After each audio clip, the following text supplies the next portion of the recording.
Okay, hi again. This is the second video to the continuation of beginner's tool and whatnot.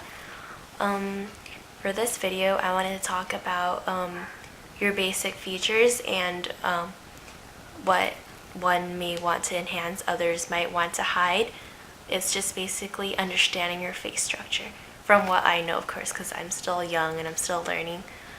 And besides that, everyone still learns anyways. So first off, I want to start with the eyes.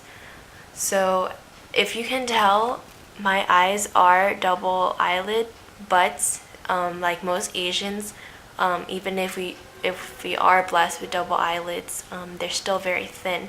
So with that being said, like you can kind of think like you have the best of both worlds, but you have to still like be careful how you apply things so that it'll look right on your eye.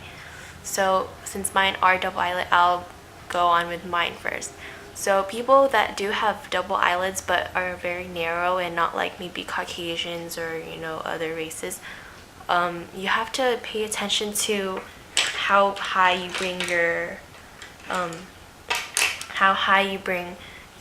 eyeshadows when you apply things. So with the lid application, it doesn't matter much how high you go because you will contour it out anyways, but you want to keep it on your eye socket. And then with contouring, giving that crease effect, you don't want to go on your actual like lid crease area, but you want to go in the eye socket, which is how most people will tell you to do it. So you do want to go in there, but realize that you just have to kind of, by experimenting, you'll learn how far to go and whatnot. But from what I learned is you don't go too high, and you don't bring it up too high up to the point where it reaches your eyebrow, because it'll look kind of tacky. So with that being said, for your outside V area, you do want to be careful and not go over your eyebrows as well, because again, realize you have very minimal space to use, or not as much as monolids, but you do have like a limit. So you don't want to branch the dark color up too high. You do want to keep it relatively close to your eye socket, and that's how you can create your smoky eye or neutral eye, whatever, look that way. Okay, so moving on would be your monolids. What I've realized with monolids, that I've done makeup on my friends and stuff, it's much easier to use a different technique. So the normal way to apply eyeshadow, or the more used way, which would be to apply a light color, then apply a medium color, and then angle it off with a darker color.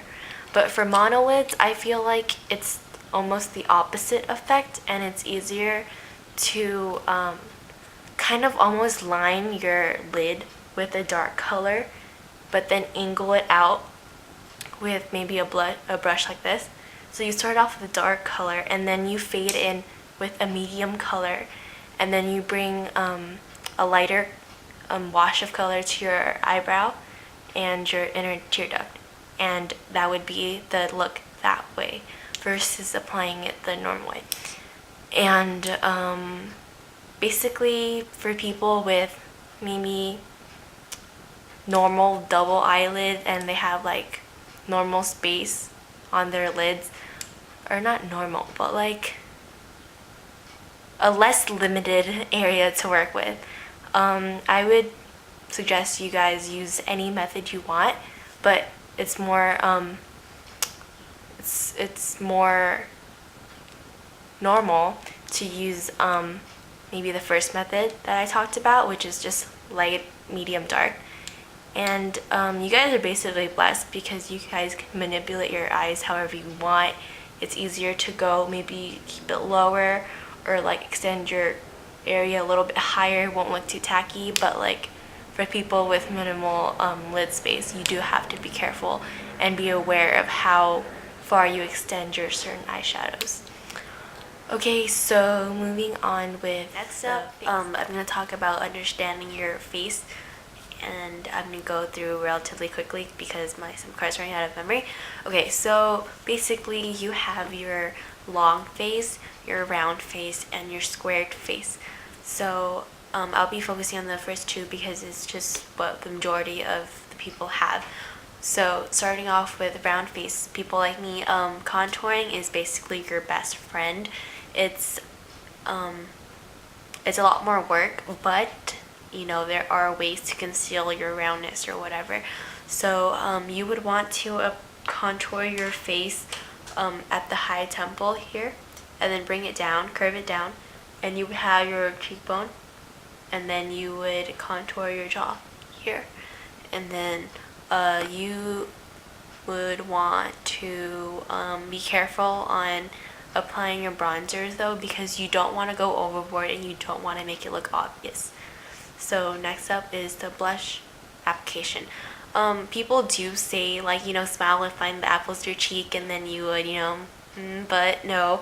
I feel like it's more, it looks nicer if you apply your blush under your cheekbone and not accentuate the apples of it, but rather down here, because it's just more appealing that way. It doesn't like accentuate your roundness, and most people don't know that, but you know, you do want to apply down here versus up here.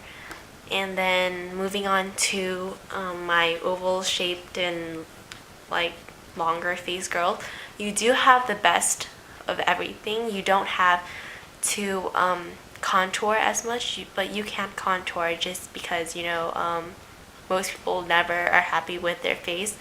So you go ahead and contour, but you know, just be careful because you don't want to look like your face is too long. For blush application, you can contour, you can apply it anywhere you want. You can apply the apples or under. It looks nice either way. And yeah, that's pretty much it.